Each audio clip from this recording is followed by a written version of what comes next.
What are your cringy, I'm not like the other girls stories that you were embarrassed about or were unfortunate enough to witness? Story 1. I remember being like 14 and this 16-year-old guy asked me what my fantasy was. And I said, well, I mean, most girls would like to have like Prince Charming on a white horse, but I don't like horses. I'm just different like that. He definitely meant intimate fantasies, not like romance, but I needed him to know I was cool and didn't like horses like other girls.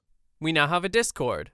Check out the server in the link in the description. Story 2. I always loved dolls and dressing up as a kid. I would spend all my free time playing with my dolls, but when I went to school, I would scoff at the other girls for playing with dolls. I wanted to be seen as cool and tough. Spoiler, I was neither of those things. For my 10th birthday, my parents worked together to build me some doll furniture. Dad did a lot of woodworking and my mom was good with a sewing machine. Together, they created a cool little wardrobe and bed set for my dolls. They were painted white and had little flower stickers for decoration. My dad had even made a little mirror for my dolls to go on the inside of one wardrobe door. And my mom had sewn up a mini mattress for the bed. I just about cried when I opened my presents because I loved them so much. But my friend was sitting right beside me, and I knew if I told my parents I loved the presents, my friend would know that I liked dolls. My lies would be undone. So I said, thanks, but I don't like dolls. They're for babies. My parents looked so frickin' sad. I'm 25 years old and I'm crying as I type this because I still feel so guilty 15 years later. A few years ago, I got drunk at a family gathering and I sobbed to my dad and apologized for what I said. I told him I loved the present. He already knew. So I got my apology out, but I still feel like such an a-hole. Story 3. Something so cliche it hurts to even talk about. So I'm a girl and I work at GameStop here in Germany.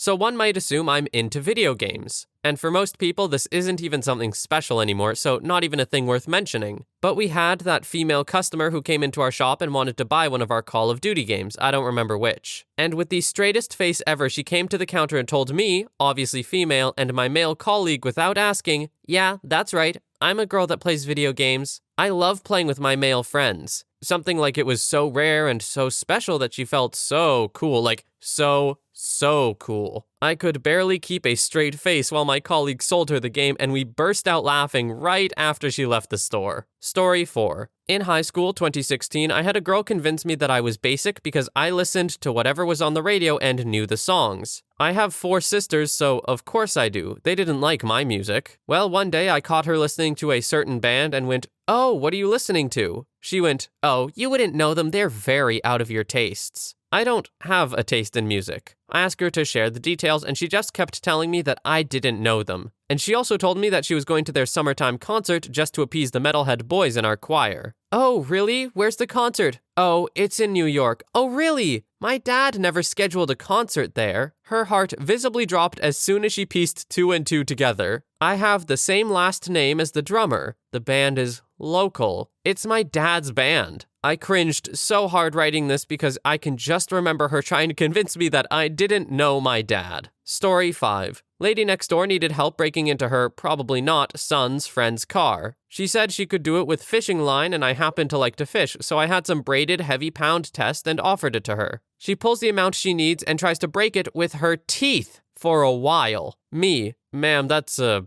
braided line. Her, oh no honey, I'm a country girl. Story 6. I spent my middle school years wearing fake coontail extensions and saying I'll kill you to anyone who tried talking to me, especially other girls. I don't know what the frick was wrong with me, but I'm still lying awake at night trying to replay it all a decade later. Edit to answer a few questions. I guess I thought it made me cool and mysterious. I also bragged about not having any friends for some reason. I was a Girl Scout at the time as well, and it was so bad the troop leader suggested I find a new troop. I was very odd and standoffish. I had severe undiagnosed anxiety, and I never really developed basic social skills as a kid. Around 16, I finally realized how crappy I was and dropped the weird fake mean persona. I'm a well-adjusted adult now. And to clear this up, coontails are not race-related. Its hair dyed in a striped pattern to resemble a raccoon's tail. I had one pink and one blue that I insisted were real, and my bangs were bleached. I was a mess inside and out. Story 7. In middle school, I had the brilliant idea of making myself stand out by convincing everyone I was highly unstable. And I stalked people in the supermarket with a spork for fun. I was also just realizing that girls existed and would put on that over-the-top courtly love. I did wear a fedora, if you're wondering, where I'd message girls on AIM, and when they would understandably say, "Who is this?" I would type out, soft chuckle, girl's name, "Can you think of no one? I will give you a hint." And then send her the results of those anime personality tests like she's really supposed to frickin' guess. The unstable murderer / condescending frickin' idiot lover mixed really well together to create a glutinous, chunky creep smoothie. Story 8. Friend of mine started dating the single most dramatic girl I've ever met. We lived on the 4th floor. We always took the elevator, so we all get in to go down to the lunch hall, and she literally dashes for the corner and starts rocking back and forth in a really sad act at being terrified. He runs over to hold her and explains she's terrified of elevators. First, she lived with us on the same floor for 2 months, and we've all seen her on the elevator acting normal. Second, if you were really terrified of elevators, you'd just walk the 4 floors. It wasn't even that far. Third, her acting was just terrible. Of course, a few weeks later, she forgot all about it and went back to acting normal on elevators again. Story 9. In high school, I had this friend who tried so hard to be one of the guys to the point where she would call herself that often. I didn't realize how cringy she was until I ran into her at a party in my 20s. She walked up to my boyfriend, currently my fiancé, grabbed his hat, put it on her head backwards, then asked for a haul of his cigarette. She doesn't even smoke, and then proceeded to cough profusely. She then decided to start play punching him in the stomach and started calling herself one of the guys again. A few of us just looked at each other awkwardly and slowly trickled away. Story 10. I was fortunate enough to witness this one. My now wife and I, UK nationals, were living in Uganda for a time in about 2000, while she did some studying. We tried to travel around the country as much as possible whilst there. Anyone who travels anywhere at all has met travelers, the cliches. You know, the people who've been everywhere, seen everything, and done it all before anyone else did it, and at half the cost with the full approval of the local people. A-holes, basically. One time, we were at a little town on the shores of Lake Victoria. You could catch fishermen's boats from this place out to an archipelago called the Sessi Islands, I think. You needed to be carried to the boats by a local porter due to a parasite in the water. The locals had this parasite from childhood and lived with it okay, but it's not good to catch it. I did, and it wasn't. There were a few Westerners in a cafe-type place waiting for boats. One guy, Dave, we knew from other trips. He was great. He'd traveled a fair bit, but was totally naive and believed anything people said, in a nice way. He always wanted to hear people's stories and was open to anything he was told. Another person was one of those aforementioned traveler types. Dreadlocks, tie-dye pants, you know the type. She said something like, "I've traveled every way known to man, but I've never been carried by a person. I'm looking forward to completing my list." Dave said, and totally meant it, which gave a devastating power. "Really? That must be awesome. What's it like on a submarine?" Watching her flounder, prevaricate, and finally have to answer, I've never been on a submarine, was way more enjoyable than it should have been. Story 11.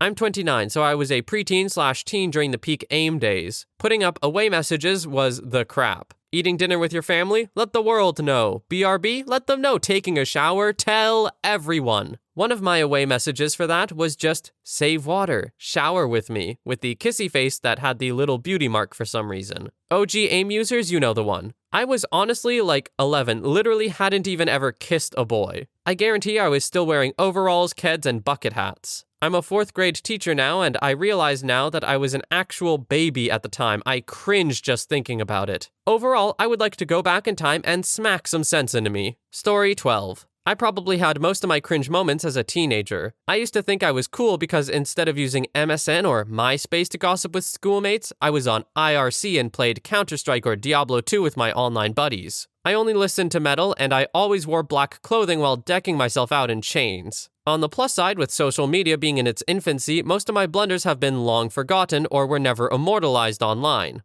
I still have some quirky interests, I guess, but I don't shy away from the mainstream either, and now I like to think of myself as a reasonably well-adjusted lady. I think everyone gets a pass for cringy teenage behavior/phases. Story 13. A girl I went to high school with was being such a tryhard to be just that. She thought she was being cool and edgy with everyone because she thought everyone liked her and that her sense of humor was so good. Turns out, in reality, she was just obnoxious and her humor was nothing but insults and demeaning comments about people on first glance. Biggest cringe moment was when we were trying out for soccer. Some of the men's soccer team were volunteering at the tryouts to help the coaches, taking notes, running drills, starting warm-ups, etc., and I was friends with them, either by classes or mutual friends. This chick got so butthurt at the fact that I was having a conversation with someone that she actually inserted herself into every conversation she saw me having, trying to make herself look better and insult me. I brushed it off and moved on because I don't have time for that. Second biggest cringe was that she started a rumor that I was banging a guy I was good friends with and that I was a harlot. Turns out she didn't bother checking if he was in a relationship. He was, by the way, in a 5-year relationship at that point. He called her out and told her that that was the last straw and stopped being friends with her. Ended up making a lot of people feel real shady about her after that. Story 14. There's this woman who I follow on Twitter because about half the things she says and retweets I agree with and relate to wholeheartedly. But the other half are just the cringiest, most pick-me things ever. This lady is in her 40s and the other day she literally used the hashtag I'm not like other girls. And she used it because she was talking about how well she can cut up poultry because she used to be a vet tech that sometimes had to assist in necropsies. Like, dude, 1, no one cares. 2, this doesn't make you not like other girls. Female vet techs are a dime a dozen, and like I said, this is a 40-something-year-old woman with a husband and kids. Like, yeah, in that circumstance, you probably should know how to prepare chicken. She says stuff like that all the time and thinks she's so different and quirky because she likes Halloween and horror movies, and she works out. Oh my god, she is such an athlete and so unlike every woman out there. When in reality, all of the crap she likes/does is so basic, and that's fine. That's how I am too. Most things that I like are basic, stereotypical girl things, and that is totally fine. Plus, in this day and age, nothing you like or do is really unique anyway. Even if your favorite holiday is Flag Day instead of Halloween or Christmas. I still guarantee I could search some key terms online and find thousands of other people who agree with you. Like, man, you are not that special, my dude. Story 15. I had no idea what the difference between PS4 Slim and PS4 Pro was. So while introducing myself to class on the first day of 6th grade, I said I had the Slim and played with it every day. Slipped up halfway through the year and my male friend called me out in a random convo for saying I had a Pro. I forgot I had to be consistent with my lies and instantly felt embarrassed and off guard, especially after my friend started yelling, "Ooh," and "exposed." I made some dumbass excuse about how I broke my Slim and got a Pro, but the damage was done. This was the phase in my life I had no identity and was a shape-shifting vagabond who had no real personality or interests. Or at least no interesting ones to share with my friends. But I guess I just came off as a cringy, not like the other girls type of friend. Story 16. I went out with 2 friends to lunch, pre-COVID. One was kind of a girly girl and one was a stereotypical tomboy, I'm not like the other guys type, but not in a good way. More like in a, I'm not like the other girls trying too hard. They were meeting each other for the first time and basically anything my girly friend said that she liked, my other friend would immediately go, "I hate that," or "Ew, you actually like that?" My girly friend went to the bathroom and my tomboy friend asked me why I was hanging out with someone so basic. I told her she was out of line and needed to stop being an ass. She got up to leave and said, "It's not my fault she's like every other girl and I'm not." Story 17. This is a story from a long time ago. Made me laugh. I was at a Halloween party with my then boyfriend and this girl he worked with thought she would impress him. Flirting, I guess, with the statement of, "I have the best looking kitty of all time." The guys were a little taken aback by her declaration. I reminded them that in order to make this statement, she A,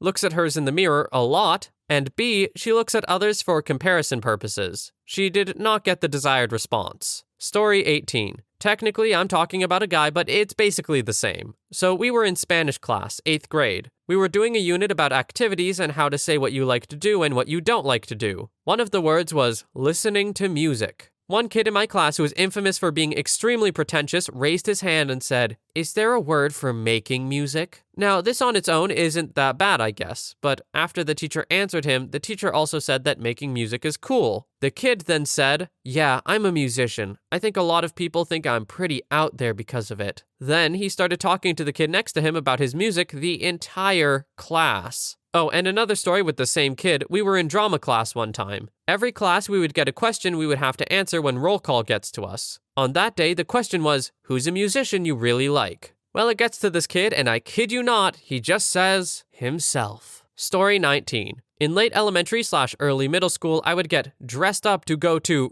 be taken to, GameStop. Wear my favorite clothes, do my hair, etc. And once there, perusing the games, I would make sure to look pensively at games that I knew were popular with boys, so that any boys in the store could see that I wasn't just there for The Sims and Harvest Moon, although I was, and instead was there for real games unlike other girls. R.I.P. I'm sure no one actually noticed, but this thread unearthed these memories, and I'm currently cringing. Story 20. So this girl and I were seeing each other for a few months. Nothing too serious, I wouldn't even say we were dating, but it was fun. She had some personal issues, and when they got too big for her, she needed to stop. She asked if we could hang out, and we did. Then she told me she wanted to stop seeing me. We talked about it, and I understood. When we were leaving, I wanted to be sweet, but couldn't think of what to say. So I kissed her cheek and said, "That's a little something to remember me by." I still don't get any sleep because of that moment. Story 21. I really wanted to be Effie from Skins.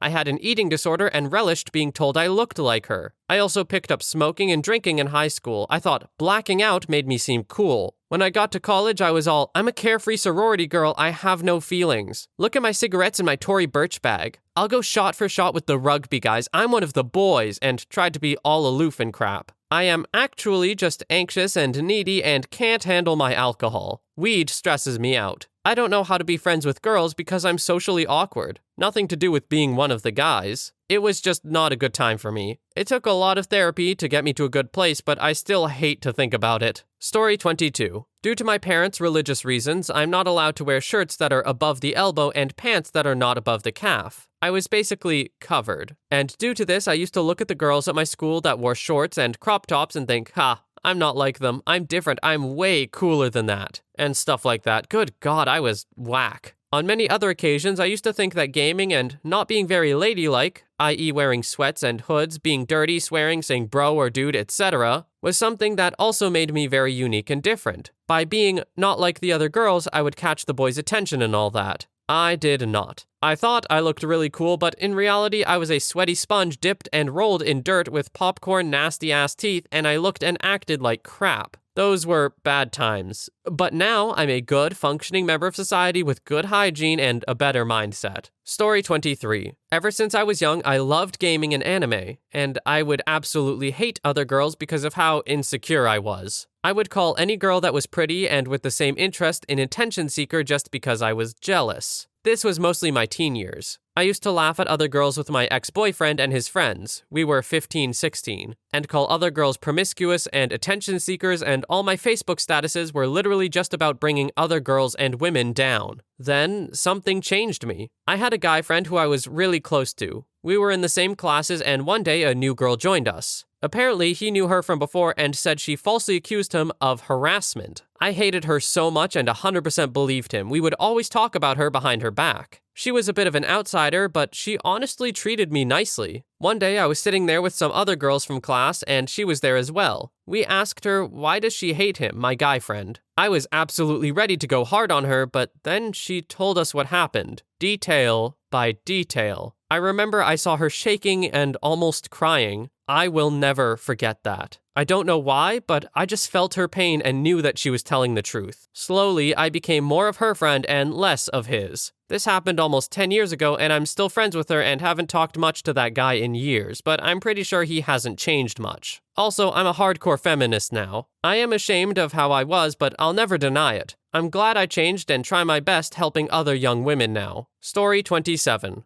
There was a girl I knew in high school who I socialized with exclusively because we had a mutual friend. This girl was basically a female neckbeard, morbidly obese, dressed like a slob, had no personality other than anime, etc. But that was all tolerable. The straw that broke the camel's back for me was during a pep rally when she angrily referred to the cheerleaders as a bunch of harlots. That was it. I couldn't even pretend that she didn't repulse me after that. If she was around me and our mutual friend, I would just find an excuse to leave.